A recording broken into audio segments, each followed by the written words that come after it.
Broads Media.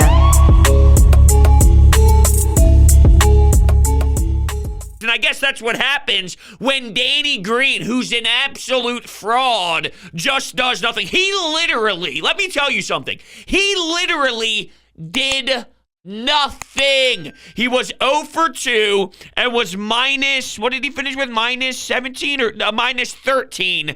He sucked. And at one point, it's so damn deep into the action, and he was 0 for 0. So the balls on this guy to say that Sixers fans are disrespectful for the way that they handled Tobias Harris. You're disrespectful for putting out that slop on the basketball floor. This guy's a fraud, and he's the reason why. It shouldn't be this way, and he's the reason why it's happening. It's becoming them versus us. And Doc Rivers does it too, but the way that Danny Green always is saying something on the radio, on a podcast, he's always trying to voice his opinion about this.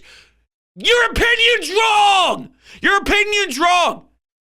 And I think, where's that sticky note? I wrote it down perfectly. I heard Tyrone Johnson say this earlier. Aha, here it is. I got the sticky note. I think he laid it out perfectly. The boo means that we are temporarily upset with you. Right? It's just that simple. It means that we are temporarily not accepting the performance that you are providing on the floor. Then, when you go on a massive run and you start scoring buckets and you're playing a good brand of basketball, we cheer, we erupt. What are you supposed to do when you're sitting in the stands and buying the product? See, the difference is if you say, well, you wouldn't go up to someone on the street and start booing them if you saw them on Broad Street or something along those lines. Yeah, no shit, because I'm not paying to see him on Broad Street. I'm paying to see this basketball team actually play well, and there's nothing wrong with holding your team accountable when they are not performing or if specific players are playing piss poor for a 36-game sample size, and when you sign that contract on the dotted lines, there is expectations that need to be met. You don't just get $37 million a year and think that nothing comes with it and you're not going to be held accountable for that. And before we continue here, because I don't want to get too sucked into it, although I'm already getting pissed off just thinking about it, nobody's expecting him to be LeBron. So if anybody's response to this is, well, you knew he wasn't worth that, no one's expecting him and demanding him to be Kevin fucking Durant. We're expecting him to be way better than the sloppy numbers that Tobias Harris put up in the 36 games prior to what we saw in Orlando tonight. And I thought he was very good in Orlando. At his first 7-minute mark when he went to the bench, he was 0 for 3, and I'm going, uh-oh, here we go again. But from there, he actually looked really smooth, and he did some nice things out there.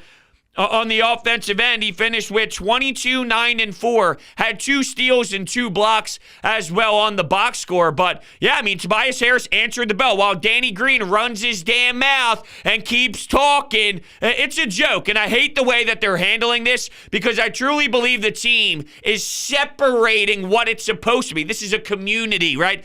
Think about the Eagles right now and the way that we connect with Nick Sirianni, with Jalen Hurts, with this kid in Devontae Smith, Jordan Mailata, Jason Kelsey. We are one. We are a city of Philadelphia. While they're going with the approach of fuck these guys, fuck them. And it's like, what? Well, that just defeats the purpose of what this is all about at the end of the day. And holding a player accountable over 30-plus games of action. And let's be real here. How long did it take for the fans to get on him that heavily? 30-plus games! 30-plus games. That's not a big enough sample size? I mean, come on now. What a fraud this guy is, Danny Green. If that got confusing for you, I'm pissed off at Danny for supporting Tobias Harris the way that he did on the radio. And like, I take that back. I take that back. I take that back. Let's take that back. I'm not mad at, I'm not mad at Danny Green at having his teammates back. That makes sense. It's the shot at the fans saying that we're disrespectful for booing him when a boo just means we're temporarily not pleased. That's where I think he crossed the line. I expect players to have their teammates back. So let's just clarify that. But yeah, I mean, I'm disappointed with it all because it shouldn't be playing out this way. It shouldn't be as big of an issue, but they are making it a bigger issue than it needs to be.